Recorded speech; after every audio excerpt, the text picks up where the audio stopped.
It's part 2 of our Invictus Launch Week coverage, as we look beyond the event to the new offering being unveiled at this year's Drake DefenseCon, the far superior brand excluded from the usual Invictus festivities because it's too damn cool. I said it, and I'm tired of pretending it's not true. Drake for life. These sentiments were recorded in April before that rap beef stuff, and Disco would like it known that K-Dot is king. Hashtag Westside. Also, that David is the best. Woohoo! Now we resume the program. Let's force John Crew to talk about it now. So in the Star Citizen universe, we have a lot of cargo ships, but they're sort of concentrated around the lower end of cargo hauling, sort of the low hundreds, SCU and below, and the very high end where there's multi-thousands. There's a mix of cargo ships which have their cargo on the inside, ones on the outside like the Hull series, and we really wanted to bring something different where it sort of sits right in the middle. It's a nice progression step and facilitates both internal and external loading of cargo, which is where the Drake Ironclad comes in.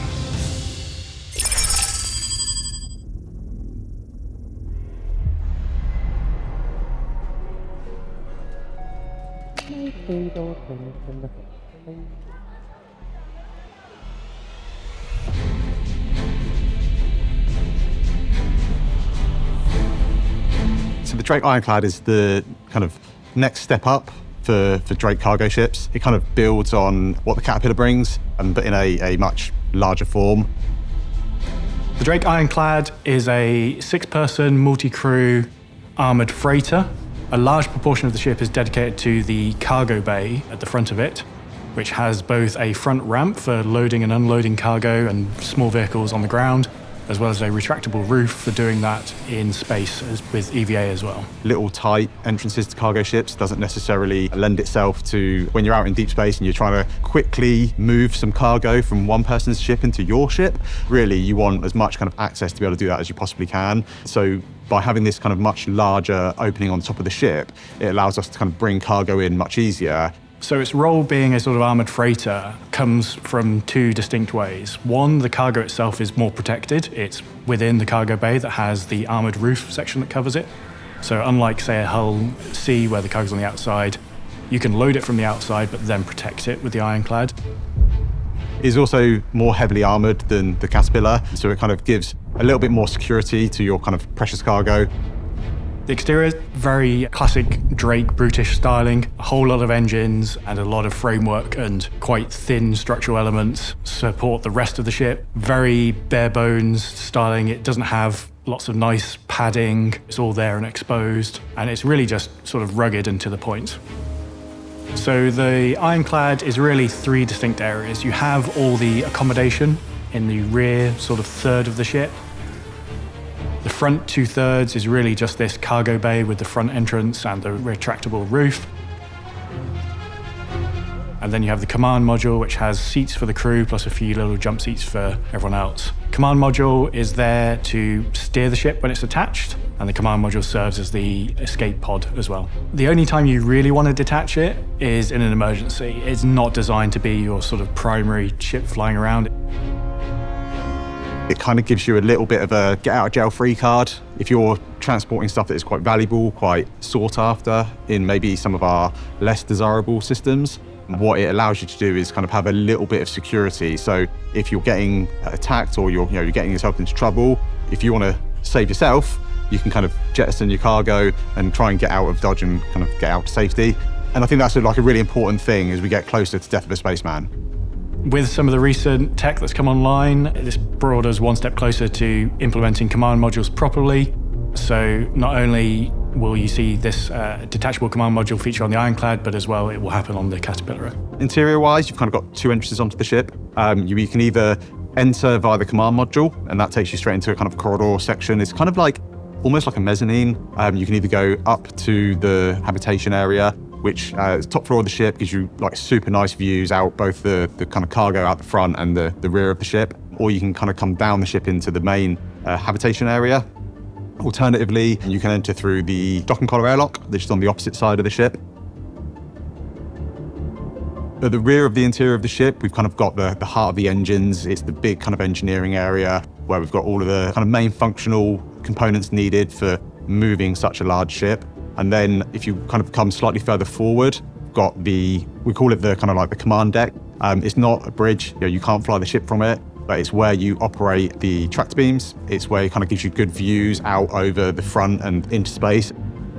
You've got the tractor beam turrets, but also, visually you can kind of stand in this area or sit in this area and look out over the front and over the bow of the ship and kind of really see what you're trying to pull in or what you're trying to capture into your cargo hold.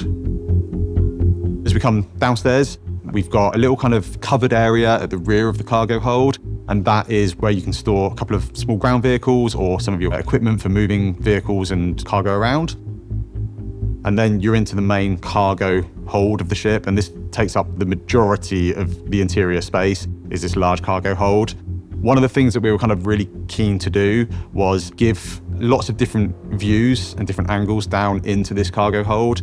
Again, as we're exploring slightly less lawful systems, we wanted to give the players as much opportunities as we can to kind of be safe aboard their own ship. So either side of the cargo hold, we've got these gantries that run completely front to rear on the ship, and they give great view down into your cargo bay. They also give that opportunity of, if there's someone tries to board you via the cargo bay, it gives you some nice cover opportunities. And we've also got a few little windows that kind of look down into it as well. As you move to the kind of like the very front, the very nose of the ship, those gantries lead into a kind of secure cargo area. It's somewhere that's a little bit more difficult to get to when you kind of enter the ship. The big thing we were referencing when we were looking at it was this idea of police evidence rooms. And so these kind of individual cages where you could put your most secure cargo, whatever it might be, in this area, and it would make it quite difficult to try and breach in or out of that area. So it gives us just somewhere a little bit more secure for kind of smaller cargo items. Finally, at the very front, we've got access to one of the main turrets and the tractor beam turret. The biggest attraction for me with it is just the versatility of the cargo space. From a good citizen law standpoint, it is a cargo ship, but also that retractable roof and the tractor beams on board it give it some less legal opportunities for perhaps taking other people's cargo ships in space and on the ground. At the time of recording, we're also exploring a more military-themed variant of the Ironclad. It doesn't have a name yet, so we'll just call it the Drake Ironclad Assault. Compared to the base ship, this has been developed to support ground assault operations. It has additional turrets covering the upper and lower surfaces to provide more fire support. And the front section of the cargo area has been redesigned to enable our largest vehicles in game to be deployed from it, such as the tank. In addition, the cargo bay has been reduced in size to facilitate an onboard repair facility. So for those of you who want to have a journey in the cargo profession, traditionally you would start out in something, say like a Hull A. The next step up from there really is sort of into Drake Caterpillar territory. So you're doing roughly an 8 to 10 times jump in cargo capacity. From there, the Ironclad sits nicely between those smaller ships and the much larger bulk carriers such as the Hull C, and then ultimately you get to things like the Hull D, E, and Kraken at the end of the cargo career. You said Kraken. Yes. Was that a hint at anything?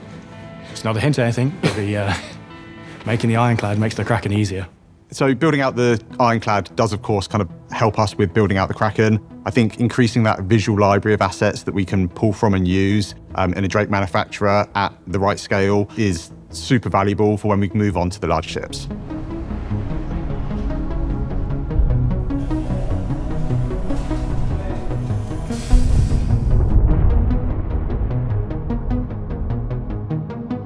Of course, in non-Drake related news, players in this year's event probably noticed the long-awaited RSI Polaris touring around the Stanton system. Well, it's not quite flight ready yet, but we thought we'd ask the guys for a status update all the same and see if we can't get a closer look at the progress being made while we do it. We really wanted to have some form of the exterior of the Polaris at Invictus launch week. We wanted to mix up the capital ships on display this year. Being a big kind of military show, it made perfect sense to be able to kind of show it off in its best light. We've pushed quite hard to get the exterior to a point where we're happy to show it publicly. This meant we've prioritized doing the exterior over the interior. So the exterior you see is pretty much final art. All it is missing is really the damage setup, as I'm sure people have tried to do. It is currently invulnerable, or hopefully invulnerable in game. Visually, I think not only have we been trying to get it out so we can show it, but we've also tried to kind of really push the quality of the exteriors of some of our kind of like large capital ships. And what that has meant is that we needed to focus a few more artists than what we'd normally put on the exterior of a ship, just to make sure we kind of hit that quality bar and we hit it on time. It's pretty close to being LOD 0, which means that the majority of the main modeling's done. There's still a whole bunch of decal work. The finer details, what we call as POM details, pass needs to be done, and that really kind of helps to elevate the kind of like the close read. I think the distance read and the mid reads are like brilliant, and to be fair, the close read when you get up and personal is looking really, really good. It's just we've still got that kind of like final sprinkle of polish to go on. With the focus on the exterior and pushing that as far as we could in the time we had, the interior is not quite as far along. It is more around the Greybox stage, but the people we put on the exterior now will be moving on to the interior. Normally on a vehicle, as we try to kind of keep the development stages in line throughout the kind of like the life cycle of its development, it means that the interior isn't, it's not at the same level that the exterior is. We've been focusing on the core traversal areas of the ship. The majority of the rooms have now been worked up. I think there's maybe 2 or 3 rooms that are still in white box that still need a decent amount of kind of modelling and work doing to them. But the rest of the rooms now are kind of getting to the point where we're pretty close to Greybox. So the bridge, the main corridors, the hab area, the cargo bay, torpedo rooms, and all the turrets. So these are a bit further along than some of the more secondary rooms like the brig and the medical bay. When you think of the Polaris, like its key points are the torpedoes. And I think that's been an area that has needed quite a lot of iteration on, and we're not quite there yet. One of the things that we're kind of really trying to make sure feels good from a player's point of view is the kind of like the loading of the torpedoes and seeing them kind of be from in your cargo hold to being in the kind of like loading mechanism and then being ready to fire. So on the kind of like lower deck and front half of the vehicle, we've got these big torpedo loaders. And that's an area that it's needed quite a lot of iteration to make sure it feels right. And we are still in that process. It's not kind of fully signed off. We're not completely happy with that area, but it certainly kind of makes up the heart of the ship. Otherwise, on the interior, the main upper deck is kind of really starting to come on. The engineering section is another kind of area that I think is really important in our capital ships and kind of getting to a level that we're happy with. From the kind of concept into production, we have opened up the bridge of the ship a little bit. One of the things we wanted to do was when you kind of enter onto the bridge, this should feel kind of like super exciting and super rewarding to the player. If they've managed to kind of get one of these ships, we want it to feel like they are kind of really living that kind of military life dream. So we've spent a bit of time kind of opening it up, giving some nicer views as you kind of enter onto the bridge itself. What we really wanted to do was kind of make sure that the player views are good, the captain gets a great kind of view out the front, and make sure that navigating around that area, especially as kind of more and more kind of multi-crew gameplay systems come online, we want to make sure that there's enough space on that bridge to have not just the captain and the pilot, but a whole crew there. Compared to the concept mesh, one not big change, but unresolved area was the hangar opening. It's quite a complex shape to open. So we spent a lot of time working on that, but that's all resolved. And then another thing we are looking at in the future is actually doing some more upgunning of the turrets. So it is not just a torpedo boat. It can sort of hold its own against other capital ships with its turrets. You'll see more of that as we get closer to releasing it, which we are aiming for at IAE this year. So, what did we learn this week? Well, we learned that the Drake Ironclad is the next cargo ship from Drake designed to fill that gap between the Caterpillar and the larger Hull series offerings. That working on it helps to flesh out resources needed to bring the long-awaited Kraken to life in the future. And that the Polaris is coming along pretty nicely, even if it's not Drake, which we didn't learn was the best because we all already knew that in our hearts. But Disco says KDOT is the best. And with that, this very long 17-episode season of Inside Star Citizen comes to a close.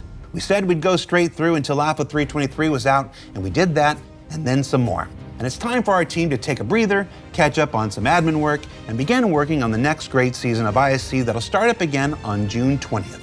So for Inside Star Citizen, I'm Jared Huckabee.